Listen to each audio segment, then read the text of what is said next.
仁爱礁位于南沙群岛的东部，是一座环形礁，礁湖可以容纳30万吨级船只。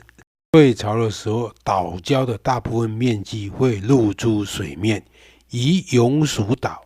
美济岛互为犄角，地理位置十分重要。菲律宾于1999年故意将二战时期的登陆舰马德雷3号搁浅于仁爱礁，距今已经超过22年，依然耐着不走，并且经常运送材料偷偷的做修补。这一艘破旧的军舰目前还派有菲律宾的军人驻守，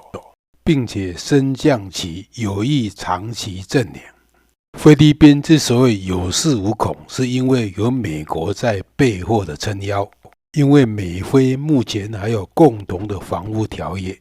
美国也想用此来遏制中国在南海的扩张。距离仁爱礁约20海里的美济礁被美国形容为是中国的珍珠港，因此中国不会放松警戒，让菲律宾强化仁爱礁的建设。此外，距离仁爱礁约70公里的里叶滩，据媒体报道，拥有丰富的海底石油油气。中国目前正与东协10国建立全面的战略伙伴关系，因此对于菲律宾在仁爱礁上这艘破旧的军舰，会容忍菲律宾做人道的运补，直到这一艘破旧的军舰自然瓦解。2022年5月，菲律宾大选，部分候选人想炒热民族主义，争取选票。南海问题事实上就是中美之间的博弈，菲律宾只是代理人。美国自2020年以来拼命的印钞，导致通货膨胀率创30年以来的新高，美国国债已逼近30兆美元。此外，从媒体的报道指出，美国在阿富汗的战争中花费超过2兆美元，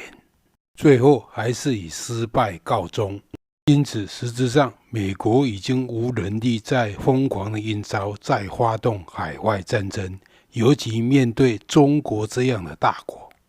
中国自是国力的快速上升，远洋海军的快速建立，已经把仁爱礁视为自家门口的战略要地，不可能做出任何的让步或妥协。中国高调的纪念朝鲜战争70周年，警告美国的意味很浓厚。感谢收看，请订阅。